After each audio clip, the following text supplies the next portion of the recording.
आज मैं आपके लाई हूँ सर्दियों की स्पेशल फ़िश फ्राई। अच्छा, सर्दियों का मौसम है तो वैसे भी मछली बहुत ज़्यादा खाई जाती है, तो किसी भी टाइप की मछली हो उसको फ्राई करके खाएं, सालन में खाएं, बहुत मज़ेदार भी लगती है और सेहत के लिए भी बहुत अच्छी है।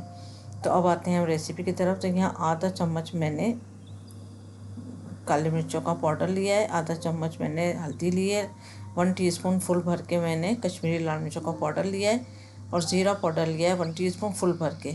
ये भुना हुआ पिसा हुआ ज़ीरे का पाउडर है। और लहसुन का पाउडर जाएगा इसमें 1 टीस्पून। अच्छा, धनिया लिया है मैंने भुना था, उसको कूट लिया, कूटा हुआ जाएगा 1 टेबल स्पून फुल भर के।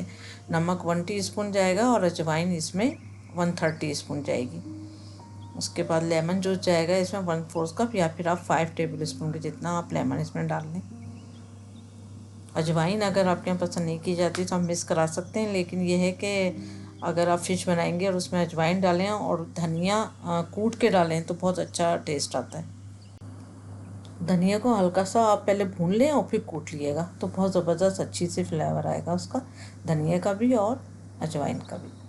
अब अच्छी तरह से हमने इसको धोया था, धोने के बाद इसको ड्रेन करने देखें। इसमें पानी बिल्कुल नहीं है, फ़िश में बिल्कुल पानी नहीं होना चाहिए। फिर आपको इसमें अच्छी तरह से मसाला लगाना है हर एक जगह पे, बहुत अच्छी तरह भर भर के। और मेरे पास ये छोटे साइज़ की फ़िश थी, शहरी फ़िश, तो अगर आपके पास ज़्यादा बड़ी है तो आप उसको मसाला थोड़ा बढ़ा दिएगा, लेकिन ये एक्यूरेट मसाला था, बिल्कुल परफेक्ट।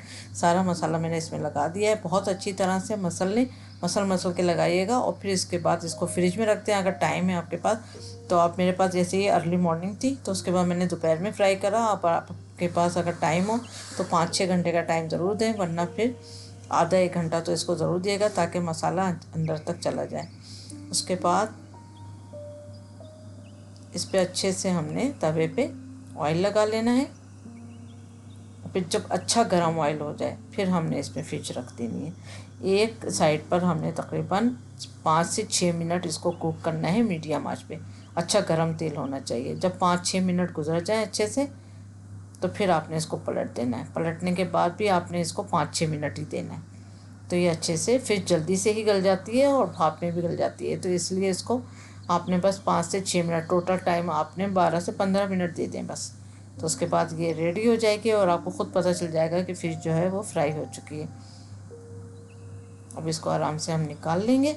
और फिर आप चाहें तो बहुत ज़्यादा चटनियाँ मैंने आपको सिखाई हुई है, मेरे पेज पे जाकर आप चटनियों की रेसिपियाँ भी देख सकते हैं। और सैलेड के साथ और चटनियों के साथ और सॉस, टटारी सॉस भी सिखाया है, उसके साथ किसी के साथ भी आप इसको डिश आउट करें और बहुत ज़बरदस्त रेसिपी ज़रूर ट्राई करें। Thank you for watching. और ज़रूर बताइएगा कि आपके यहाँ सर्दियों में सबसे ज़्यादा फ़िश खाई जाती है या क्या खाया जाता है। बहुत से लोगों के पाए भी खाए जाते हैं, निहारी खाई जाती है, लेकिन हम लोग ज़्यादातर फ़िश का एहतमाम करते हैं। तो ज़रूर फीडबैक दिएगा। Thank you for watching. दुआ में याद रखें, अपना ख्याल रखें। अल्लाह हाफिज़।